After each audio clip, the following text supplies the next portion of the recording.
Hello friends, welcome to our YouTube channel.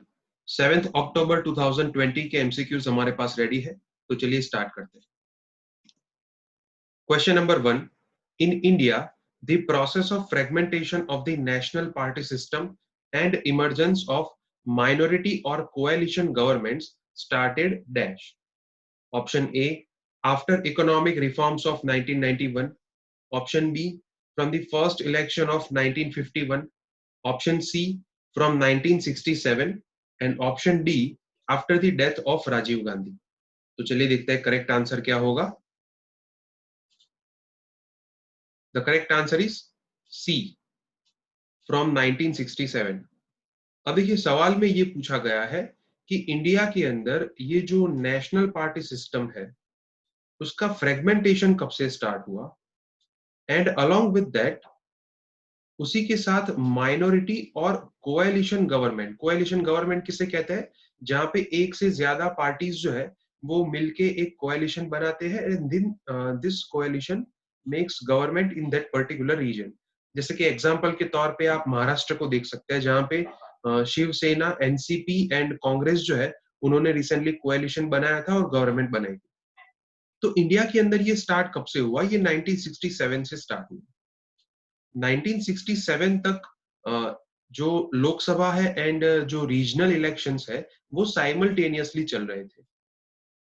But after 1967 के बाद क्या हुआ कि कुछ स्टेट लेजिस्लेटिव असेंबली जो है उनका प्री मैच्योर डिसोल्यूशन हो गया, और उस डिसोल्यूशन की वजह से ये साइमल्टेनियस इलेक्शन की जो चेन थी वो टूट गई, और इस वजह से माइनॉरिटी एंड कोएलिशन गवर्नमेंट्स जो है उसकी भी स्थापना हुई, और उसी के साथ नेशनल पार्टी सिस्टम जो है उसका फ्रेगमेंटेशन भी हुआ।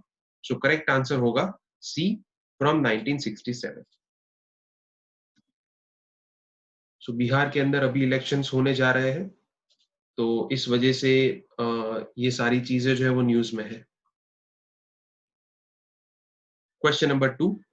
Recently, the biodecomposer technique was seen in news, which aims to use stubble or straw for dash। मतलब कि उसका पर्पस पूछा गया है। Option A, industrial use. Option B, agricultural use. Option C, commercial use. और option D, none of the above. तो चलिए देखते हैं करेक्ट आंसर क्या होगा। Correct answer is B, agricultural use.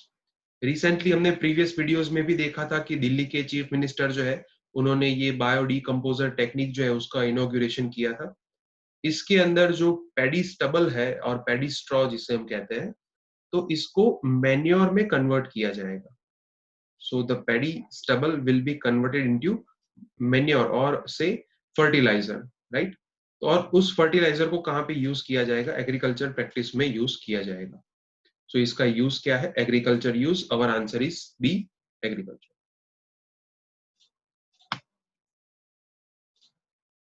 So biodecomposer technique जो है वो 11 अक्टूबर से स्टार्ट करेंगे, ऐसे दिल्ली के सीएम ने कहा है।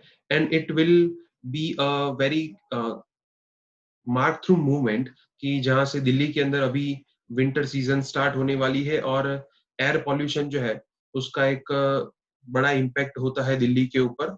तो इस वजह से ये मूव जो है वो काफी बेनिफिशियल हो सकता है दिल्ली के। Question number 3। Which of the following statement is incorrect? इनमें से कौन सा स्टेटमेंट इनकरेक्ट है? First, all the quad countries belong to Indo Pacific region. Option B, only one quad country is completely below the tropic of cancer। option C, all the quad countries does not share border with Indian Ocean। and option D, three quad countries are completely above the tropic of cancer। तो चलिए देखते हैं correct answer क्या होगा।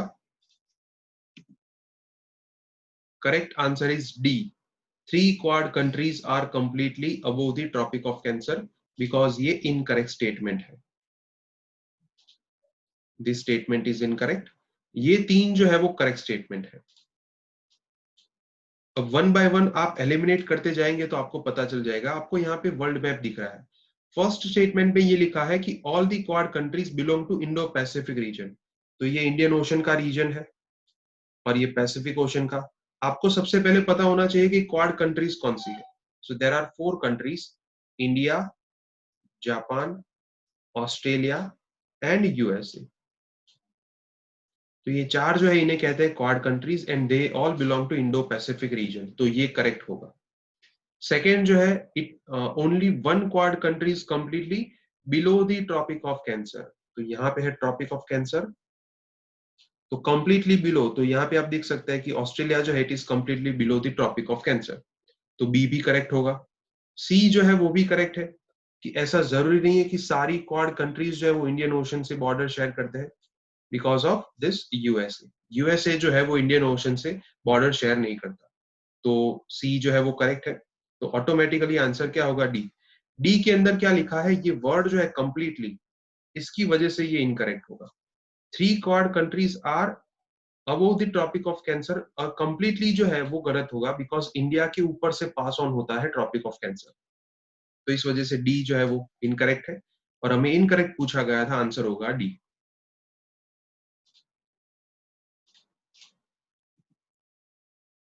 Quad countries की annual meeting हुई थी और उसके अंदर अमेरिका जो है उनके जो रिप्रेजेंटेटिव है उन्होंने चाइना को कोविड-19 पेंडेमिक के लिए क्रिटिसाइज किया था। Question number 4, which of the following statement is or are correct about Nobel Prize in Physics 2020? First, it is awarded for the discovery that black hole formation is a robust prediction of the general theory of relativity. Second, it is awarded for the discovery of a supermassive compact object at the center of our galaxy. तो चलिए देखते हैं correct answer क्या होगा। Correct answer is C, both 1 and 2, दोनों statement जो है वो करेक्ट है। रिसेंटली फिजिक्स के अंदर 3 लोगों को नोबेल प्राइज दिया गया है, जिसके अंदर ये नोबेल प्राइज जो है वो 2 अलग अलग प्रेडिक्शन के लिए दिया गया है। पहला प्रेडिक्शन ये है कि जो जनरल थियरी ऑफ रिलेटिविटी है, which was introduced in 1915 by the Albert Einstein, तो उसी के प्रेडिक्शन के बेसिस पे ब्लैक होल की जो फॉर्मेशन है उस थियरी को डिस्कवर किया गया है, तो फर्स्ट जो है वो करेक्ट होगा। सेकंड जो है वो भी करेक्ट है, because it is awarded for the discovery of supermassive compact object at the center of our galaxy, तो दोनों स्टेटमेंट जो है वो करेक्ट है, आंसर होगा सी। सो 3 लोग जो है यहाँ पे उनका नाम दिया गया है, तो ये 3 लोग जो है उनको फिजिक्स के अंदर नोबेल प्राइज दिया गया है। Question number 5, which of the following statement is or are correct? First, Rabindranath Tagore was the first Indian and first non-Westerner to win the Nobel Prize. Second, only one Indian citizen has won Nobel Peace Prize so far. तो चलिए देखते हैं correct answer क्या होगा। Correct answer is A, one only. First statement जो है वो correct है, सेकंड इज इनकरेक्ट। अब देखिए रविंद्रनाथ टैगोर जो है उनको 1913 के अंदर नोबेल प्राइज दिया गया था, and he was the first Indian and along with that he was the first non westerner to win the Nobel prize. ऐसे पहले व्यक्ति थे जो वेस्टर्न वर्ल्ड से नहीं थे और उन्होंने नोबेल प्राइज जीता था। रविंद्रनाथ टैगोर को लिटरेचर के अंदर नोबेल प्राइज दिया गया, राइट? तो फर्स्ट जो है वो करेक्ट होगा। Second is incorrect, because Indian citizen की बात करें, सो देयर आर 2 पर्सन्स जिन्होंने अभी तक पीस प्राइज जीता है। फर्स्ट इन 1979, जहां पे मदर टेरेसा जो है उनको नोबेल पीस प्राइज दिया गया था, and again in 2014 Kailash Satyarthi जो है उनको नोबेल प्राइज दिया गया था पीस के लिए। सो देयर आर 2 इंडियंस, और यहाँ पे ऐसा लिखा है कि एक ही इंडियन सिटीजन को मिला है, इस वजह से ये सेकंड स्टेटमेंट जो है वो इनकरेक्ट होगा। अवर answer is A, one only.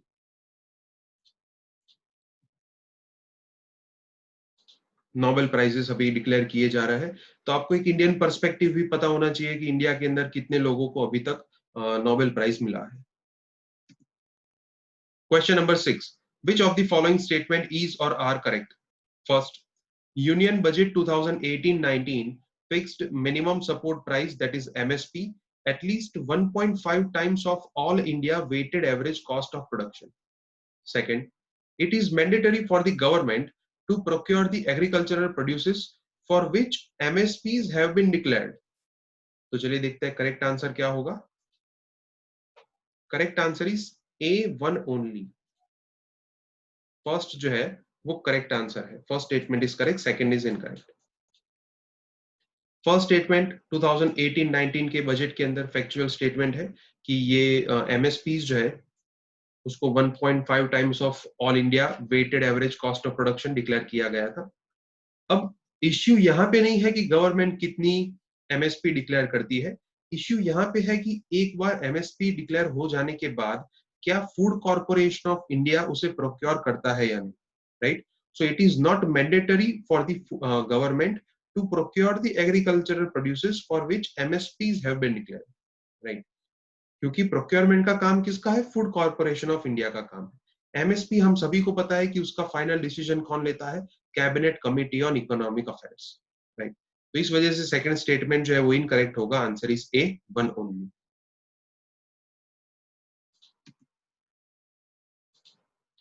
So MSP जो है वो फिर से न्यूज में है और आप सभी को पता है कि इस साल के प्रीलिम्स के अंदर भी एमएसपी के ऊपर क्वेश्चंस आए थे.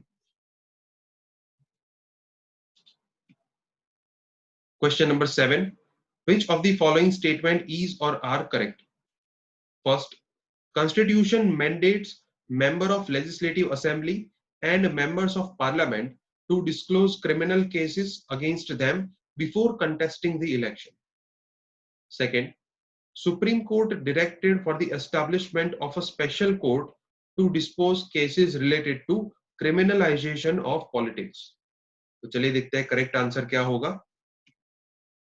Correct answer is B, second only. Second जो है वो करेक्ट है. First statement is incorrect because of this word, that is constitution. Constitution में ऐसा कहीं भी नहीं लिखा है कि अगर किसी भी मेंबर को इलेक्शन लड़ना है तो उससे पहले उनको उनके खिलाफ कितने क्रिमिनल केसेस है वो डिस्क्लोज करना पड़ेगा. It is the direction of supreme court. Supreme court ने ये डायरेक्टिव्स दिए हैं कि अगर आपको इलेक्शन लड़ना है तो उससे पहले आपको आपके खिलाफ कितने क्रिमिनल केसेस है वो डिक्लेयर करना पड़ेगा. But again it is the role of parliament कि जिनको रिप्रेजेंटेशन ऑफ पीपल्स एक्ट जो है उसके अंदर ऐसे मैंडेटरी प्रोविजंस बनाने चाहिए. तो उसके लिए ये रिप्रेजेंटेशन ऑफ पीपल्स एक्ट जो है उसको अमेंड करना पड़ेगा, राइट? और वो पार्लियामेंट ने अभी तक नहीं किया है. सो फर्स्ट जो है वो इनकरेक्ट होगा. कॉन्स्टिट्यूशन में ऐसा कहीं नहीं लिखा है. सेकंड जो है वो करेक्ट है. सुप्रीम कोर्ट ने क्रिमिनलाइजेशन ऑफ पॉलिटिक्स के इश्यू को डील करने के लिए ये डायरेक्शन दी है कि एक स्पेशल कोर्ट एस्टैब्लिश की जाए जिसके अंदर ये जो केसेस है उसको डिस्पोज किया जाए within 1 year. So our answer is B, second only.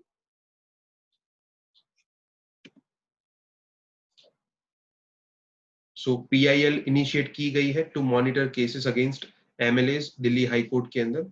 And criminalisation of politics जो है itself is a bigger issue in Indian politics. Question number 8.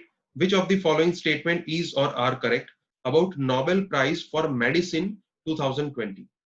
First, it will help identifying blood containing SARS-CoV-2. Second, the discovery under this Nobel Prize helped in finding cure for a particular disease and developing antiviral drugs for it. चलिए देखते हैं correct answer क्या होगा. Correct answer is B, second only. First जो है वो incorrect है. अब रिसेंटली हमने ये भी डिस्कस किया था जब नोबेल मेडिसिन प्राइज दिया गया था. It was given for the identification of a virus for hepatitis C. Hepatitis के अंदर जो सी टाइप है उसके वायरस को डिटेक्ट करने के लिए जो कंट्रीब्यूशन है उसके लिए नोबेल मेडिसिन प्राइज दिया गया है इस साल. तो और यहाँ पे क्या लिखा है? SARS-CoV-2. आप सबको पता होना चाहिए कि SARS-CoV-2 is the name of corona virus. ये कोरोना वायरस का नाम है severe acute respiratory syndrome COV corona virus 2, right.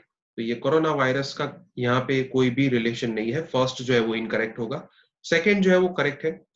ये जो डिस्कवरी हुई है इस मेडिसिन नोबेल प्राइज के अंदर, तो उसकी वजह से हेपेटाइटिस सी जो है उसके क्योर के अंदर भी एक माइलस्टोन अचीव होगा, और उसी के साथ उसके लिए एक हम एंटीवायरल ड्रग जो है वो भी डेवलप कर सकेंगे। So our answer is B, second only.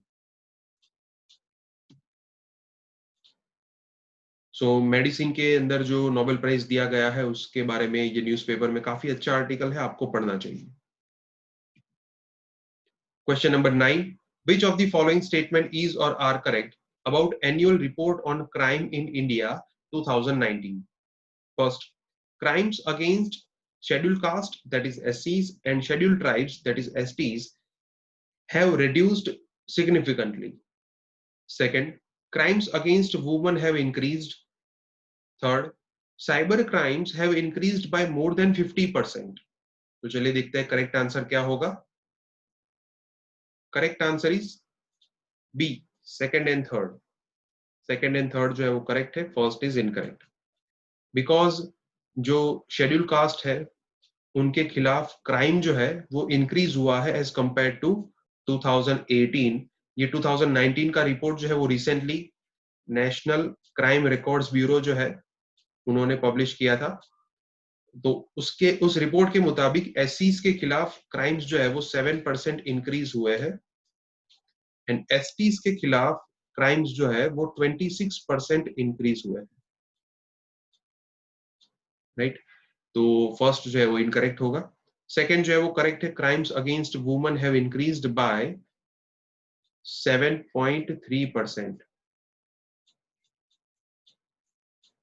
And cyber crimes वो भी इंक्रीज हुए हैं ऑलमोस्ट 63.5%।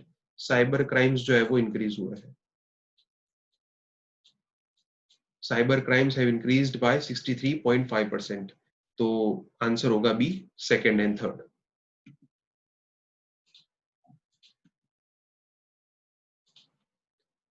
क्रिमिनल जस्टिस सिस्टम के ऊपर ये न्यूज़पेपर में आर्टिकल है, which specifically deals with the criticism in the administration dealing with the rape case which was recently in the news for Uttar Pradesh. Question number 10. Which of the following statement is or are correct about India as a republic state? First, head of the state is elected. Second, India became republic on the day of adoption of the Indian Constitution. Third, the term republic was added in the preamble of the Constitution by 42nd Constitutional Amendment Act. तो चलिए देखते हैं correct answer क्या होगा। Correct answer is A, one only. First जो है वो correct है, बिकॉज रिपब्लिक के अंदर अगर हम हेड ऑफ द स्टेट देखें तो वहां पे हमारे यहाँ पे कौन है, प्रेसिडेंट, एंड प्रेसिडेंट जो है he is the elected, although उनका इलेक्शन जो है वो इनडायरेक्ट होता है, but he is the elected head of the state. तो ये फर्स्ट जो है वो कैरेक्टरिस्टिक है इंडियन रिपब्लिक का, ये करेक्ट होगा। सेकंड जो है वो इनकरेक्ट है, because India became Republic on the day of enforcement of the constitution. Constitution जिस दिन एनफोर्स हुआ उस दिन इंडिया रिपब्लिक बना, दैट इज 26 जनवरी 1950। अडॉप्शन की डेट क्या है, 26 नवंबर 1949, राइट। तो एनफोर्समेंट की डेट है, तब से इंडिया रिपब्लिक बना। एंड थर्ड जो है वो भी इनकरेक्ट है, because this term was originally mention in the preamble. 42nd constitutional amendment act जो है उसके अंदर 3 टर्म्स को ऐड किया गया था, जिसके अंदर फर्स्ट है सोशलिस्ट, फिर उसके बाद है सेक्युलर, एंड उसके बाद है इंटेग्रिटी। तो ये SSI आपको याद रखना चाहिए। 42nd कॉन्स्टिट्यूशनल अमेंडमेंट एक्ट 1976 के अंदर ये 3 वर्ड्स जो है वो ऐड हुए थे। Republic was the original word. So our answer is A, one only. Republic India के बारे में ये न्यूज़पेपर में आर्टिकल है, इस वजह से न्यूज़ में। ओके फ्रेंड्स, तो आज के 10 MCQs यहाँ पे कंप्लीट होते हैं। अगर आपको कोई डाउट है तो आप कमेंट सेक्शन में लिख सकते हैं। हमारे वीडियो पसंद आए तो इसे लाइक कीजिए और हमारे चैनल को सब्सक्राइब कीजिए। Thank you.